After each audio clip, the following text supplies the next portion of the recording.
Oh, I forgot to turn on my camera. Hello and welcome. We're going to be talking about Star Trek Lower Decks Episode 2 Envoys, and with me right here, is Sean. And you had a very lively discussion with Starfleet Boy yesterday, which everybody should check out. And today we're gonna do it a bit different. I'm taking a cue from Starfleet Boy, and I'm gonna put a little ticker at the bottom there. And first thing we're going to talk about is the cold open, not the final thoughts, which I accidentally put up there, but we're going to talk about the cold open. And I found this to be very much the least interesting part of the episode. It had nothing to do with anything else, and it was kind of stupid. And then the thing goes into the captain at the end, and I thought that would be a part of the episode, but it meant nothing. It So, dies. It oh, it gets hit. dies. I would think so. That's what I Okay. understood. I understood that like it got hit by the captain, and so it just kind of Uh, disappeared. Talk about TAS getting some love, Father says. Yeah, that Yeah, was the pretty cool. Valdorians, I believe they're called. The Yes, shapeshifters we saw in the episode The Survivor. Uh, yeah. and also the space eagles. There's one of them space eagles from the animated series that's in the Klingon market, the Klingon district, buying whatever. I missed that. Hmm. There's like a top-down view of the Klingon districts, and there's like one ending. But I've been slowly sifting through the amount of species that there is, and it's just insane. Like there's plenty that I recognize. There are some that I don't, that I might have to go and check out, see if someone else has said online what they are and who they are. But yeah. Yeah, in future live streams, I hope to do a little compilation of background aliens and flash them up on the screen, like not too long as to get in trouble or anything, but I want to Mm. use more visual references like that, but I'm still in the learning phase of this live stream stuff. So uh, let's get right into the A plot, which is Mariner and Boimler. Uh, they're While Boimler's escorting the Klingon Corinne to a planet. I have my notes here. Hold on. Tulgana 4, and Mariner is then assigned to join Boimler, and I'm assuming she's doing this because she wants to make sure he doesn't get killed or something bad happens to him. Even though it seems like, from his point of view, she's doing it just to bug him, just to get under his skin, when in fact she's actually being very protective of him. Is she doing that to kind of protect him, or does she legitimately think that I could have some fun? Like let's just go do this and have some fun. It'll be a change from the, I suppose, That just regular duties. that too, and the fact that she knows Corinne, she probably wants to meet up with an old friend and get drunk. I suppose, something like that. Mm. Yeah. So they arrive on Tulgana, and Corinne drunkenly steals the shuttlecraft, which I found funny. As one And does. and Boimler's pissed, of course, and they have to go look for him. He mentions like, oh, we might be violating the Kittimer Accord, and he does. He says this thing. He says he mentioned Section 31, and that's kind of stupid because in this time period, really nobody should be that aware of it. I mean, nobody should Mm. have been aware of it back in the Discovery times, but whatever. Well, that's what Father was saying yesterday in the Yeah. comments. He didn't like the Section 31 reference. It is I suppose just a gag that they wanted to add in there, but it's one of those gags that has I suppose like a deeper impact. You know what I mean? Yeah. Yeah, it's mm. We see Kalons, and I didn't look up who they were, but I remember their name. Are they an old species, or are they made up? Because I know there's a couple in there. There's the what's it called? The Anavaj. Kalons. What's that?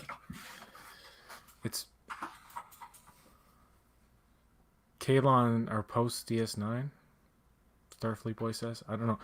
There was a species, the Anabaj, the woman who tries to implant eggs in Boimler's Oh, throat. he's talking about the show. He's saying that the show is post Deep Space Nine, so maybe more people are aware of Section 31. Yeah. But it's Okay. not as Okay. if Deep Space Nine kind of. I don't think they really did like they weren't actively trying to. As Cisco and friends weren't actively trying to, I suppose, like dismantle Section 31 or prove to the world that they exist or something. But Mm-hmm. fair enough. Oh, the Anabaj is the lizard lady kind of thing. That's something new. They're from Half a Life. You mean the Anabaj? Anabaj from Half. No, half a life. Okay, so those are the aliens with the veins on their heads. Oh, okay. Okay. All right. Yeah. Um, Dude that's got to commit suicide or something. and they go to the Andorian district. Now, this is something you missed in the Oh yeah. discussion with Starfleet Boy, right? And that's where we see the Vandorian, I believe it's called, and that rhymes with Andorian, which is funny. And this is where Boimler's really showing that he's kind of an idiot, and I don't like the fact that he's kind of a little too stupid, even though he's technically I think minded he's just and he's so eager, intelligent in some ways. isn't he?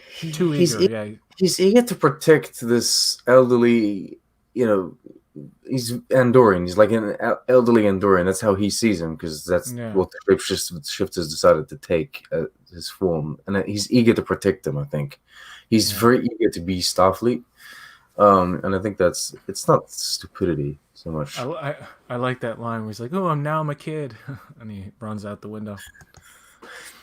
I don't know if this is too many layers to the Easter eggs or if it's not, but they have a shapeshifter in the Andorian district specifically. And the first time we meet an Andorian, it's not an Andorian, it's an Orion disguised as an Andorian. Mhm.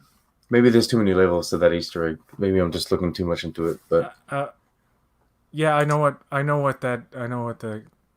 It's not Kalon, is it? It's what do they look like? Kalion or something like that. But I know what you're talking about. It's the episode where TNG episode Well, yeah. where Half a Life where Waxana has the mirror. It's a very sweet episode, actually. It's Oh, probably I that's think it. my Kalion, that's it. Kalion. Yeah, I remember that now. Thank you, Fathery man. He's the goddamn Star Trek encyclopedia. He's always there to provide the right answers. Deep tot. What does that mean? Well, he's talking about how the kind of like deep Easter egg that I'm trying to go for Oh, okay. with the Andorians being disguised. Well, it was like an Orion being disguised as an Andorian. I don't know if it's that or not, but Santi Santos says hello. And Starfleet Boy says Fathery rules. I completely Yeah. forgot that Michelle Forbes played one of those, a Kalion. Michelle Forbes. Can't remember. Yeah. What did you think the whole bar fight that breaks out, and then Mariner's like, "Yeah, I'll buy you all a round of drinks," and then everything's fine. It's fine. It's very Andor. I mean, I feel like that fits into like the Andorian kind of characteristics. That they're like they're not as uptight as Vulcans. I don't know. It's fine. The Ferengi. Let's talk about the Ferengi part. Oh, oh yeah. I found it funny but weird and jarring, and I had all kinds of mixed emotions about it because, for one Until the thing, reveal, or even no, once the reveal was done. no, how Boimler instantly is like pretty prejudiced Yeah. against Ferengis at this point in history. You know what I mean? This is not TNG like 20 years ago. It's 20 years later when the Ferengis have come very far in terms of relations with other species, and they're not as stereotypical. But they are making fun of the fact that the way they were first portrayed in TNG, with the very snarly kind of Well, maybe there still are some Ferengi that are like that. yeah. But he's like, yeah, you can't trust the race. You can't trust any of them, and he like shoos him away like he's a dog. And then I totally didn't buy the fact that Mariner didn't know that was a Ferengi. I'm like, oh, she's setting him up to make him feel better because he was crying and he wanted to leave Starfleet and all this, and then at the end, he's bragging in the bar. He's like, I'm gonna be just as He's much so of a annoying. prick as Mariner was to me. God, And it's God like, damn it. I don't like that kind of antagonistic but friendly relationship. I think sometimes it's a little too mean spirited, and I think maybe if they grow more of an affection for each other as the show goes on, I might like that a bit more. Yeah, that might die out a bit, I think. The thing, I honestly, I initially thought that that she really didn't know it was a Ferengi. Like in the beginning, I was like, she don't not know. And then it's the moment, like she says, I think it's a Bolian. I'm like, Mariner knows that a Bolian is blue. You know what I mean? Like there've been Bolians in Starfleet for years and years. She knows that they're blue, so she knows that this is a Ferengi at this point. I'm like, so you kind of understand automatically that there's the reveal that she knows the Ferengi, and I really enjoyed the fact that the Ferengi is not a sniveling kind of human kind of Ferengi. I like that Yeah, he's not like that, yeah, but I like that he's also open enough to be able to portray himself as that. yeah. That's yeah. The reveal at the end is the best part of that because he's just like, I'm taking the wife to Risa. He's just like a normal dude, right? Regular dude, right? Yeah. Uh, yeah. So that's the A plot. Now, this is the best part of the episode for sure. This is actually the best part of the show so far, I think. And Rutherford, at the beginning, he emerges from the Jeffries tubes after being there for a really, really, really long time. And he's so excited about it. He just can't wait to get back in there. And then Tendi reminds him that he promised her that they'd watch the Trivoli pulsar together. And he decides to quit engineering and find a way to get another career so he doesn't have to spend time in the tubes. Which Tendi doesn't want him to do that. She reveals at the end, she's like, you didn't really switch jobs to just make a date with me. He's like, oh, no, I didn't. Eugene Cordero, is that how you pronounce his name? Yeah, well, I Yeah, think so. I'm assuming it's Eugene Cordero, but Cordero, yeah. He's the best voice talent in the show, bar none.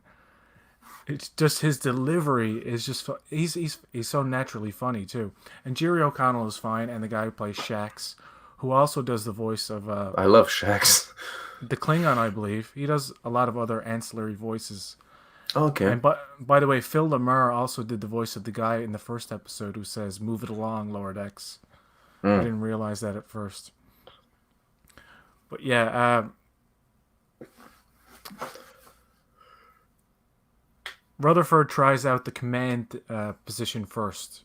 No, actually, first he goes to engineering, and I love the part where Oh well, yeah. He explains to everyone that he has to leave engineering or that he wants he, to.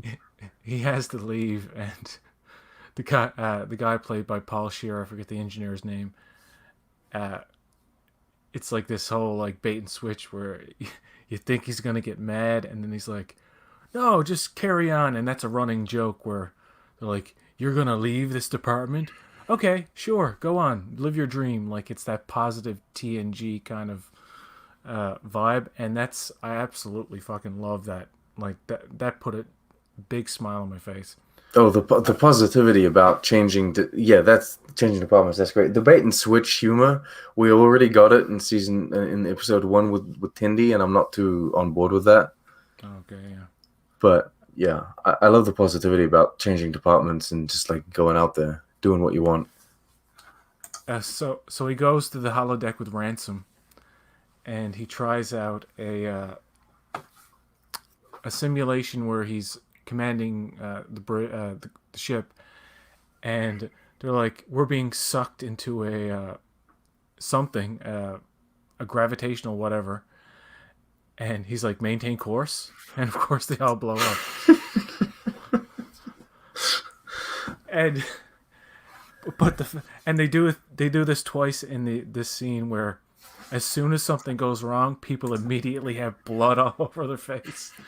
It's just like It's the same blood as well. it just like like happens just like that.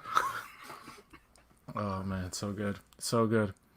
So I know it's probably cheaper to animate it this way, to like animate the same patch of blood and to animate them, like have them say the same thing, because they react in the same way. I think if you watch the scene, some of these bridge crew, they have like the exact same dialogue and deliver it like they turn around. It's the same animation basically, recycled.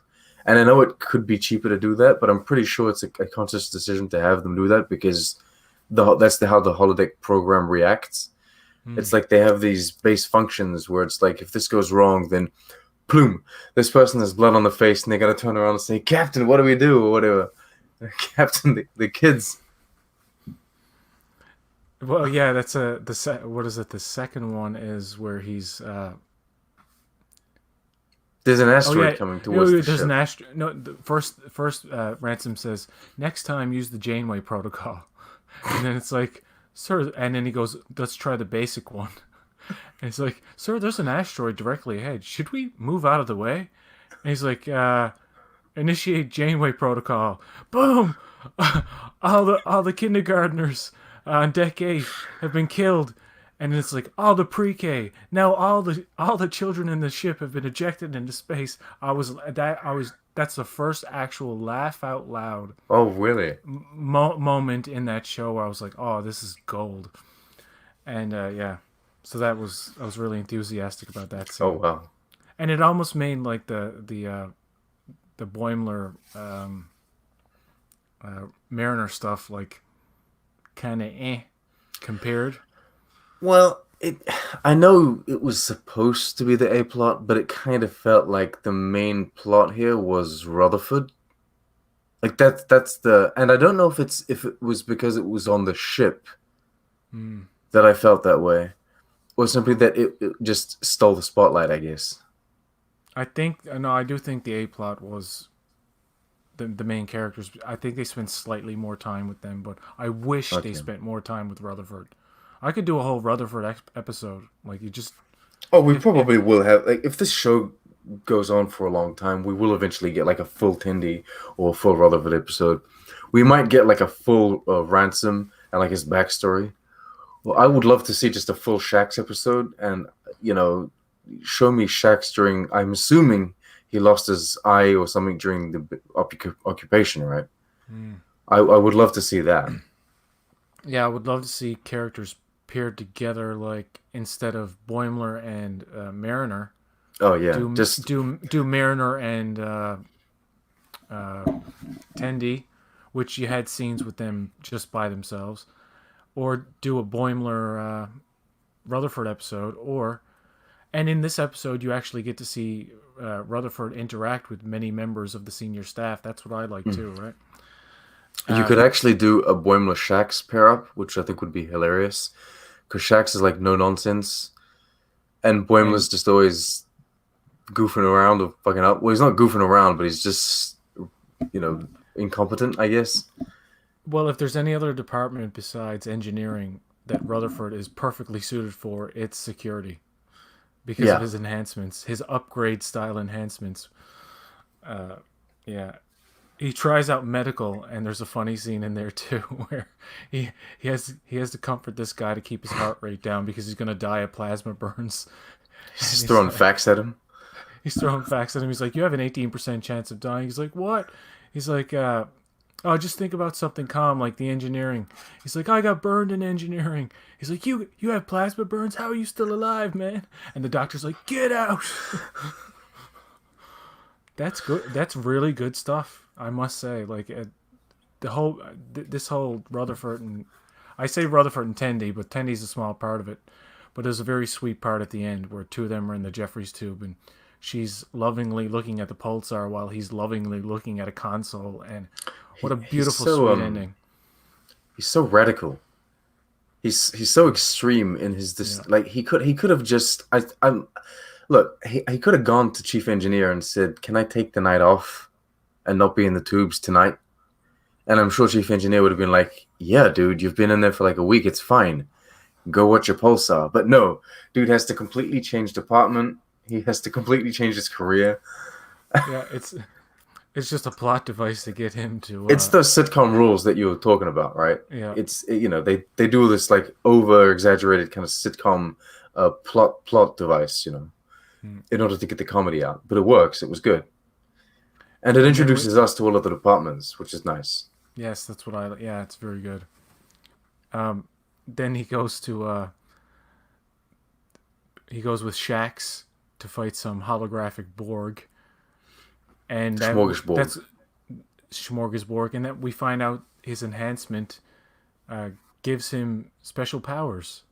So it's like that's pretty fucking interesting because who Well, yeah, knows what he it can do? automatically Who makes knows him what the he can most do? badass, Yeah, like right? yeah. I'd like to He's got see this. if Yeah, ten he can if calculate he can calculate what like he can calculate heart rate like because this isn't written on the panels or anything. This is him in medical like just analyzing the guy with all of the information that's being processed in his mind and his enhancement, and then he can do the fighting, and it takes control of his body. So like, is this thing going down his spine or something? It's not just in his head, right? you talked about this yesterday. It is. I'm 100% sure that this is a direct reference to the movie Upgrade. Either Mike McMahon loves that. I got. Somebody asked Mike McMahon if he loves that movie and if that inspired that scene, because there's like you said the scene in the scene in Upgrade where he falls back and goes right back up, and is like doing all this stuff. It's just so I don't know if I can do it because copyright stuff, but I wanted to put together a side by side. Oh, see But how similar they are. yeah, look at if anybody's listening, look at the fight scene, the Borg fight scene from Lower Decks, and then look. I mean, Upgrade is on Netflix in Canada. I know that, but look at the scene in Upgrade where he first activates his fighting It's in abilities. the junkie house or something. He goes to a Yes, it house.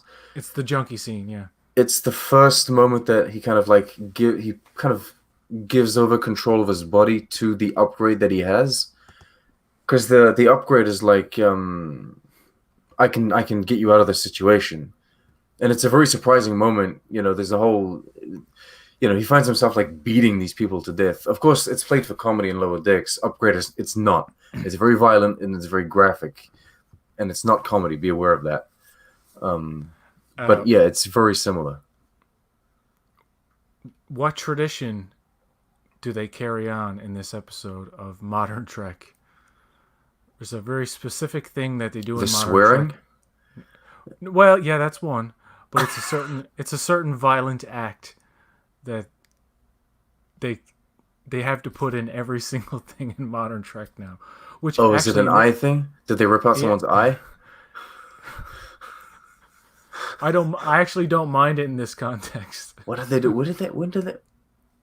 At the very end, Rutherford rips out the Borg eye, the Borg implant, Oh, just okay. like just like E-Chip. Oh, okay. Except it didn't offend me this time. It didn't offend you. It was a Yeah, holodeck. It was a hologram. yeah, I mean, yeah. to be fair, didn't Picard do that in First Contact? Is it an eye, Uh, or does he rip out something else? He yeah, opens the chest. What does he rip? I think a cortical node in the chest or something like that. Yeah, Okay. Boimler said he walks like Section 31 when he's speed walking. Yeah. Yeah, So the Section uh, 31 joke is maybe a bit too much, but I did love the speed walking. Like the way they animated because he's got the dress, the dress uniform, and it's kind of like moving as he's speed walking. I love that. What are you doing? mm, I'm speed walking. I'm walking as fast as you. It's to conserve energy. I don't know how factual that is. I don't know if you speed walk, you conserve energy than just regular walking. yeah. Running is probably better. You think running is better than speed walking? Well, if you want to burn calories faster, yeah. No, But he wants to. if he got bad knees, oh, you want to conserve energy? Yeah, yeah, Yeah, yeah. he wants to conserve energy. So. Boimler's he's so weird. Yes. Like and you know what? I hope by the end of the season he has his nuts intact because he's like getting hit in the groin and the nuts. He's getting vomit sprayed on him and all this stuff's happening to him. He's just got the worst luck. And I just want there to be like a turnaround. But he didn't get eggs laid in his throat, so that's fine. Yeah, He got yeah. saved from that. And you know, I she calls him a dummy a lot and like an idiot and like what's wrong with you. I don't like that attitude so much, but I do like the fact that she is protective of him. Like it's like this is almost like this passive aggressive hostility, but underneath like she has a genuine affection for him that somehow has to bubble up to the surface at some point. I, I Maybe she likes him. yeah, Maybe it's one of well, those situations. people are saying that they might end up together. I'm not for that. I don't want that to happen. I don't want them to get together. I'm fine with like Tindy and Rutherford kind of moving the way to being a couple throughout the season. Um, but then I want them to be. I don't like the melodrama that comes with relationships that in often in TV shows they're together, they're not together. I like it when like they get together and they have a stable relationship. That's why I like Belana and Tom. You know what I mean? There's maybe some high school shenanigans at first because they've got this thing, but then once they're together, they're kind of together. They go through the highs and the lows of a relationship, Hmm. and you can build the drama off that. But I like them staying together. Starfleet boy says he's like Kenny. You killed Boimler, you bastards. Well, at least they're not killing him every episode. But yeah. Yeah, they're almost killing him. The way Mariner is kind of mean like that to Boimler feels more like a Mariner problem. It feels like a defensive way. You know how like sometimes we'll talk about bullies that bully people, but that's because they're insecure. Yeah, They will bully someone because of something that's happening at home or how insecure they feel in their own lives, and so they just, I suppose, need or feel this is the way of evacuating that they mean to someone else. That's maybe kind of what's happening with Mariner and Boimler. She's putting them yeah. down and she's being mean because she's insecure about how not of a failure she is, but how she's already been demoted and she's able to take life as a Starfleet officer seriously. Yeah. Uh, the when she's with Corinne, the Klingon, she's talking about how they did something back in the day. Like she has experience. She's talking about back in the day. He's like, we're the same age back in what day, right? Like, and I hear the argument of, well, she's an automatic Mary Sue, and you know what? You know what, Sean? She kind Tell of me. is. She kind of is, and I think that's the joke. And I think Boimler saying that is like, you have so much experience, but you're so young, and it's I almost think like they're addressing this. it's almost playing on that trope of how a character like is a know-it-all, like can do everything. People say that people call Michael Burnham a Mary Sue. I completely disagree with that. I think Michael Burnham is exactly who she should be because Oh, she wow. was raised on Vulcan in the most strict in a way to excel intellectually as a human being, and she strived to be as good as a Vulcan. And in that context, her knowing a lot of things and being very intelligent makes total sense.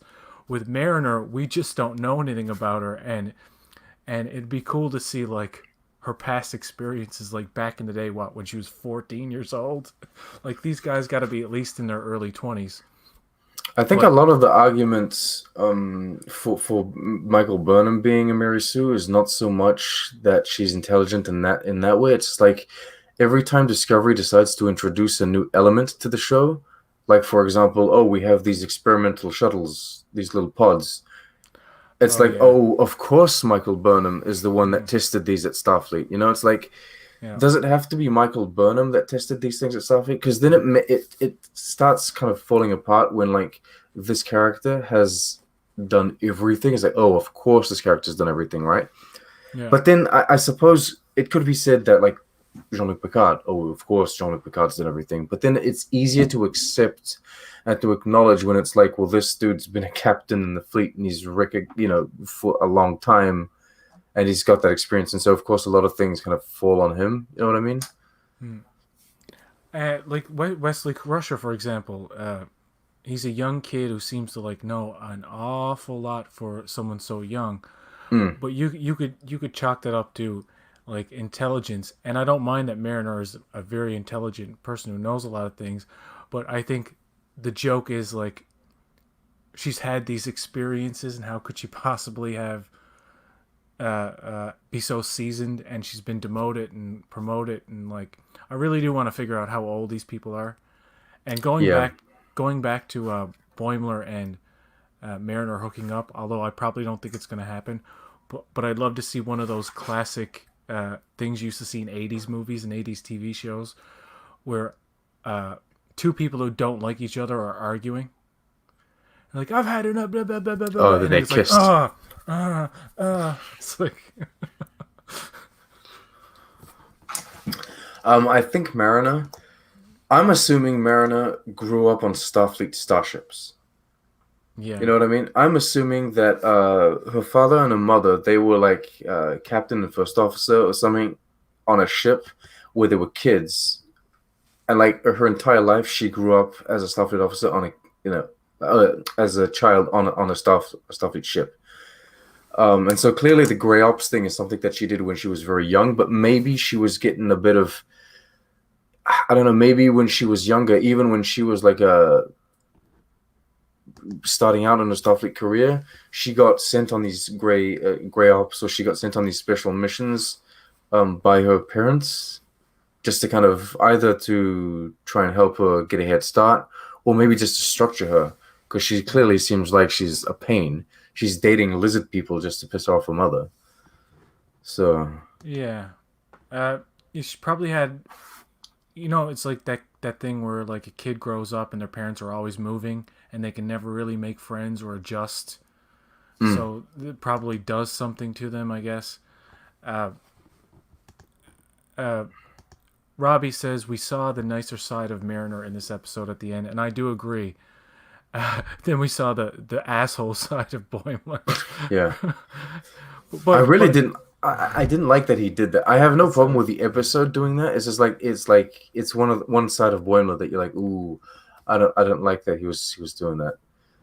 I would have uh, walked out of that bar. I would be like, no, I'm not having that. Star Trek characters are not Mary Sue's because future people are super smart. Maybe they are Catherine Janeways. Yes, that's a good That's one. that's the Janeway protocol. Yeah. You automatically become like the Mary Sue in the situation. I want to ask the people in the chat. Uh, we do a rating here on this channel and my other channel where it's like you give it a yes or no out of 10. There's no like 4, 5, 6. It's either yes or no. It's pretty much like a version of thumbs up or thumbs down. So, people in the chat, would you give this episode a yes or a no? Simple yes or no. I would give it a yes. Uh, but I liked Mariner and Boimler less in this episode than I did in the first one. But I liked Rutherford much more. I think his part was the best so far. Very much looking forward to future episodes of this show, man. I'm really digging it so far. So did Nick's prediction live up to this? Because he said that well, he was saying that I would very much prefer episode 2 to episode 1, and I don't know if that's the case. Um, It's kind of on par, but like the Rutherford stuff is the best stuff. I can see somebody watching, and I gotta say, I listened to a it's the couple of Ferengi thing that maybe sells this episode a bit at the end. Well, you didn't like it. what the I did not like it. I just didn't find it all that the whole device of her pretending not to know what a Ferengi is. Mm. So, and then him being ignorant of that species just for a laugh, and but I did like the fact that at the end you saw that the Ferengi was like this like civilized dude, I guess. He's got a monocle. Gotta love it. He's got a monocle, yeah. He's taking his wife on a vacation to Ryza. Yeah. Uh, We got a yes. We got a yes. And we got a yes. Yeah, it's good stuff. It's like sold. So Well, of course I gave it a yes out of 10. I love it. I love the show. I'm very eager to see these 10 episodes. And I might actually have to, while they're releasing Discovery, I might have to compliment each episode of Discovery by rewatching the season of Lower Decks, just to get the laughs, because I'm afraid that Discovery might be heavy yet again. Not be as fun. yeah, it'd be like, all around me are familiar faces. And it's like, ah. No, I'm joking. I'm looking forward to Discovery. Well, Season you are. 3. You're looking forward to Discovery season 3 more than me. Yeah, because I like Discovery more than you like. I like Discovery more, and you like Picard more. Mm. Yeah. See, there's Trek for everybody. There is. So, yeah. I wouldn't go as far as calling Picard a masterpiece. I know some people out there do, and I'm not talking about Starfleet Boy. I wouldn't go. I wouldn't go as far as calling any ongoing show, like current show, a masterpiece. That's too much for me. But do you guys have any theories yet as to what the finale surprise, if any, will be? I think it will be them. You know, like how the first episode, the first season of Discovery ended, where the Enterprise comes in. I think it's going to be the exact same thing, but with the Enterprise E, or F maybe.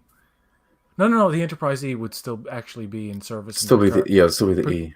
Picard would still be there. Riker wouldn't. Or if not the Enterprise, then the Titan with Riker and Troy. Oh, that would be fun. That would be good. I don't know. So I'm gonna try and explain what I understood of this, but you might have to go and check the video yourself. The New York Comic Con panel with Mike McMahon. Basically, Mike McMahon says that he's really looking forward to everyone seeing the last 3 episodes of the season. So I couldn't make out if they were specifically connected together, like if it's one storyline or if it's 3 separate episodes that just maybe kind of deal with an overarching story or something. But he was saying that the 3 final episodes, that's where shit gets really wild, and he's really excited about those episodes. And I think he hinted at like a cameo or something. So like we're gonna be really excited to see who's gonna show up. I think that's what he said. They did promise a TNG legacy character, or characters. I'm not sure, but there will be. So Riker's gonna show up in the final episodes, right? There will be something. That's what's gonna happen. At the Comic-Con at home a few weeks ago, they talked about, or I think Tawny Newsome talked about how episode 8 is just like crazy good. And anyway, yeah, I don't know. I'm looking forward to it. Well, Mike McMahon said that the second half of the season is, well, that's his favorite. I don't know if it's the best, but that like the latter half of the season is what he prefers. We'll see. But by then you're more in the groove of how the show works, and you're more accustomed to all the characters, etc. Even if I've been sold on all of these characters from day one, like the first episode sold me on all of them, even the bridge crew. I like how the bridge crew are really super nice in this episode. It's well, we didn't see the captain. No, in the cold open, yeah, but that was it. Well, she's trying to figure out what she's gonna say for warp drive. It's warp time. Is that what she said? So lame.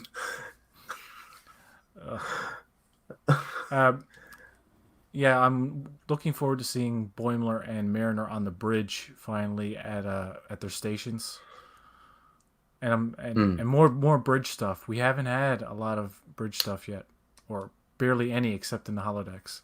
Tendi won't find herself on the bridge, I think. Like her position doesn't put her on the bridge. Did I say Tendi? No. I'm just thinking. No, you said Boimler and Mariner. I'm just thinking Tendi, because I think like Rutherford could go to the bridge. There's engineering stations up there, so he could be sent there. Several times they talked about the eighth episode to be epic, a trial kind of story with lots of flashbacks. You know what? I hope you talked about that on Twitter yesterday. I hope it's modeled after a matter of perspective. Like they do holodeck recreations, and each story is like drastically different. That And would be like all jokes that, that would be hilarious with this comedic aspect to it. Like everyone's got their own story. yeah. So you've got like the drunk Klingon version of it, which is completely different to like the very Vulcan kind of restrained version. Do you remember the episode of Fresh Prince where Uncle Phil and they're on trial, and Uncle Phil is telling a version of a story about a party, and Will and Carlton are telling their version, and Will and Carlton's version, uh, Uncle Phil is like this tyrant, and he's screaming and yelling, and in Uncle Phil's version, Will and Carlton are like really like in his face and tough, and he's all like cowardly and stuff. That's the kind of thing I want to see. Yes, please, an Upper Deckers full episode. We You know, will get that. I was thinking about that maybe not this season, but at some point we're going to get an episode completely focused on the bridge crew, which is the opposite of the TNG episode Lower Decks, and Yeah. and they will literally call it Upper Decks. Yeah, they probably will. Yeah. And I would even take it a step further. If they were bold enough, I would literally redo a previous episode, but from the perspective of Upper Decks. You know what I mean? I wouldn't even do a different story per se. I would do like the same main plot, except that this time you're following the guys on the bridge, and so you get like really both perspectives. I would love to see that. My camera won't stop being blurry, so I'm just gonna stop it because it's getting on my nerves. I'm alone. That's okay. We're almost done. Final thoughts? I don't know. I like it. I I love like it. it too.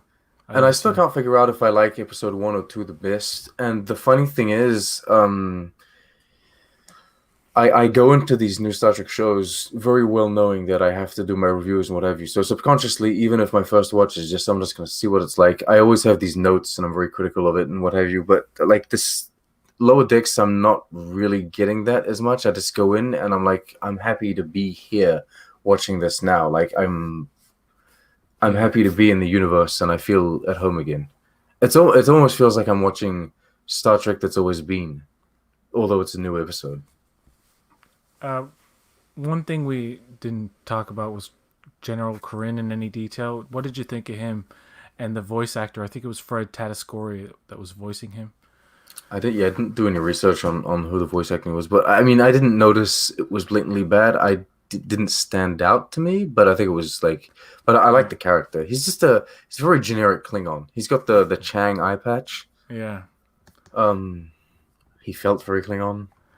Let me tell you about all of my sexual conquest. What? That was Two? good. That was a good line. What? All two of them? And there was another Li- one talking about you didn't. The captain didn't listen to you about those rectal insectoids, and she's like, "Yeah, my ass got chewed out, but his ass got chewed up." I thought that was kind of funny. Anyway, Yeah, I folks, like the sexual exploits one. That was good. sexual. Let me tell you about my sexual exploits. What the hell? Oh yes, Mariner kind of reminded me of Jadzia Dax, Mm-hmm. in the fact that she's a human female. She's very young. Yeah. I mean, Jadzia is not human, of course. She's Trill, but she's very young female, and it's kind of like a juxtaposition of like the intense, kind of experiment. I gotta put this like experienced older Klingon warrior, Yeah. and this very cute little young girl, right? And I don't know, it reminded me of that. Um. Yeah. What was I gonna say? Shit. I like the fact that yeah, she's like singing with him. She's like, "You go up and I go down," and like it did remind me of Jadzia. And even when you say that now, the fact that she says like we had adventures back in the day, I'm like it's almost as if like she was Curzon at one point, like way back in Yeah, the day. It's like, Jesus, you're 24 years old. Like, what is back in the day? Anyway, we're gonna leave it there, Sean. I want to thank you for joining me. I want to thank everybody in the chat, and looking forward to more episodes of Star Trek Lower Decks. And until next time, folks, live long and prosper.